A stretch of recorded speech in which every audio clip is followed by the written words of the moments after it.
Buat kita tidak menerima perbedaan karena kita tidak belajar.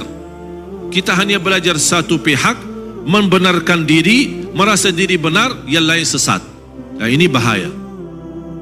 Kamu tak setuju tu satu hak kamu, tak ada masalah apa. Tapi sampai mengkafirkan, ini satu benda yang berat yang diletakkan kepada ulama umat.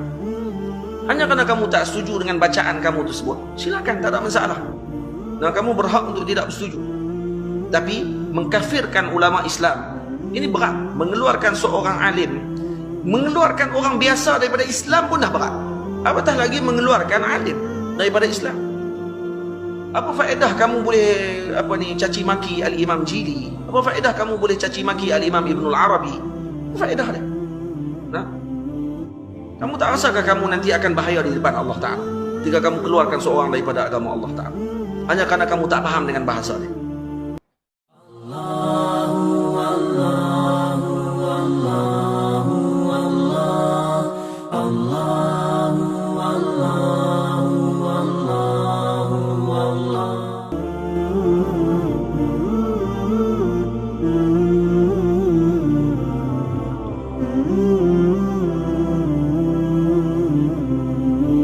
Silahkan Bapak Ibu belajar.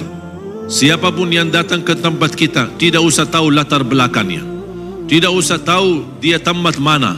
Saya tidak peduli tamatan mana. Mau dia tamatan Madinah, mau dia tamatan Makkah, mau dia tamatan Mesir, mau dia tamatan Maroke, dia mau tamatan Sudan, mau dia tamatan Hadramaut, Darul Mustafa, atau dunia tamatan Al-Ahqaf, atau apa saja, saya tidak peduli. Saya peduli isinya, saya dengar. Manfaat saya ambil, tidak bermanfaat saya buang. Dan tetap guru itu kita hormati. Yang membuat kita tidak menerima perbedaan karena kita tidak belajar. Kita hanya belajar satu pihak, membenarkan diri, merasa diri benar, yang lain sesat. Nah, ini bahaya. Anda berhak membela pendapatmu, tapi Anda tidak berhak menyiasatkan pendapat orang lain. Apalagi masing-masing punya dalil, punya dasar, tetapi beda menartikan atau memahami isinya. Sangat ramai zaman lain yang biadab dengan para ulama, para aulia Allah Subhanahu wa taala. Tak ada adab dengan para aulia. Tak setuju sikit baca tak faham, kafir terus. Nah, dia baca kitab para masyayikh tak faham, kafirkan ulama tersebut. La ilaha illallah. Nah, kamu tak setuju tu satu hak kamu, tak ada masalah apa. Tapi sampai mengkafirkan, ini satu benda yang berat yang diletakkan kepada ulama umat. Hanya kerana kamu tak setuju dengan bacaan kamu tersebut, silakan, tak ada masalah. Dan kamu berhak untuk tidak bersetuju. Tapi mengkafirkan ulama Islam, ini berat. Mengeluarkan seorang alim, mengeluarkan orang biasa daripada Islam pun dah berat. Apatah lagi mengeluarkan alim daripada Islam. Ini lebih berat lagi. Sebab tu adab paling utama dalam pengajian, adab paling besar sekali yang patut kita tuntut sekarang. Zaman ni zaman faqdul adab, hilang adab. Bincang ayat nampak macam segak comel, tapi tak ada adab. Mulut madu, hati serigala. Nak apa kita tak tahu. Nah, apa faedah kamu boleh caci maki Al-Imam Jili? Apa faedah kamu boleh caci maki Al-Imam Ibnul Arabi? Apa faedah dia? Nah, kalau dia dah selamat di sisi Allah Ta'ala, kamu tak rasakah kamu nanti akan bahaya di depan Allah Ta'ala ketika kamu keluarkan seorang daripada agama Allah Ta'ala hanya kerana kamu tak faham dengan bahasa dia? Sebab tu kena beradab, kena jaga hati kita, jaga mulut kita, jaga peribadi kita. Sebab tu penting guru yang mengajar kita, guru murabbi yang mendidik kita untuk menjaga lidah kita, bukan dengan bacaan semata-mata. Nak baca ni siapa pun boleh baca.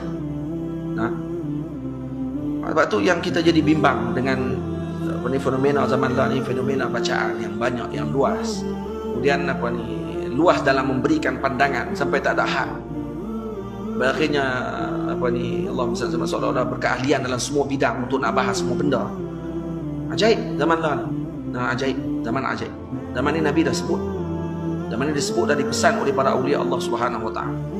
Ditentang pula dengan wali-wali Allah Subhanahu wa taala. Kamu tak mau anggap dia wali itu, pulang pada kamu. Tapi mengkafirkan dia, ini berat.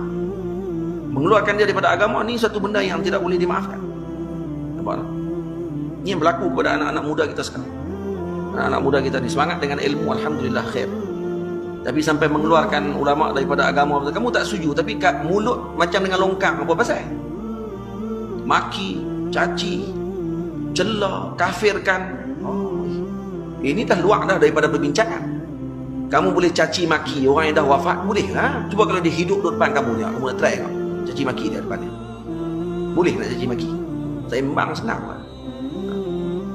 Dia tahu, oh, ni kita perbincangan ilmiah. Kamu perbincangan ilmiah lah, kamu sebut perbincangan ilmiah. Tapi kalau kamu tulis dalam perkataan kamu tu, bukan main kasar lagi kepada ulama-ulama ni. Tak setuju dengan pandangan sikit je, oh ini celaka. Nah, keluar perkataan-perkataan yang luar biasa tadi.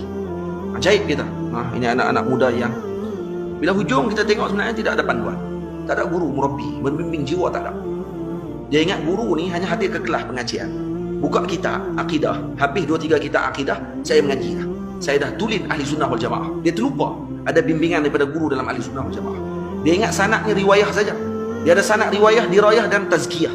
Ni sanad untuk jiwa. Sanad jiwa ni yang paling utama ni.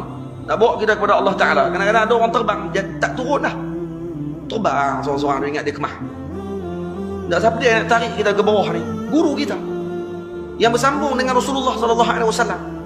Ni habis semua, guru-guru habis semua. Masyayikh-masyayikh kibar semua kena habis di sufi falsafi semua. Sufi falasi lagi sekat. Sufi falasi ni apa dia?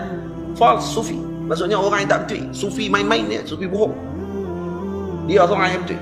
Habis sampai ke semua ni. Kalau Syekh Banjari ada zaman lah pun habis semua tak kena. Masyayikh semua sesat. Sampai kita perlu menegakkan kebenaran. Orang dulu tak kena bahasa Wahabi sebiji. Tapi baca kita akidah ahli sunnah wal jamaah tu tak tahan. Cek balik rupanya lah, rupanya ada noh. Dia panggil ni Asy'ariyah berbulu Wahabi, faham? Bulu Asy'ariyah isinya Wahabi. Buat apa macam ni?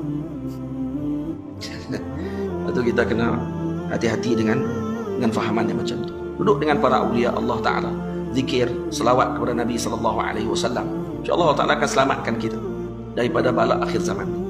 Nah, daripada bala akhir zaman ni Allah Ta'ala akan selamatkan kita insyaAllah. Lazimkan salawat kepada Rasulullah.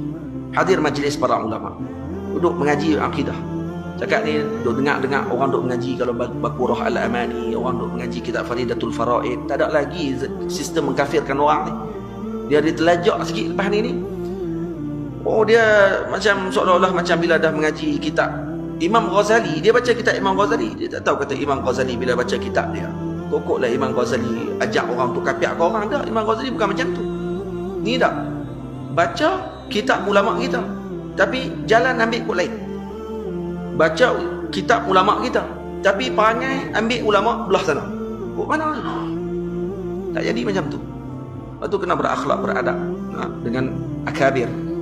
Karena tak rugi pun kita beradab. Tak rugi orang yang beradab, rugi orang yang biadab. Yang biadab mesti akan rugi. Sama ada menyesal di sini ataupun melutut di akhirat nanti depan para awliya Allah Ta'ala. Kata ni bukan hujah. Tu dia nak selamat diri, nak suruh beradab, tak habis-habis nak beradab. Ya, nak suruh beradab faham biadab. Satu saja. Nak suruh mulut ni jaga sikit, satu saja. Jangan duk celah orang, jangan duk maki orang, satu saja. Kamu nak berhujah, silakan, tidak ada masalah. Tak ada hak. Tak ada sempadan.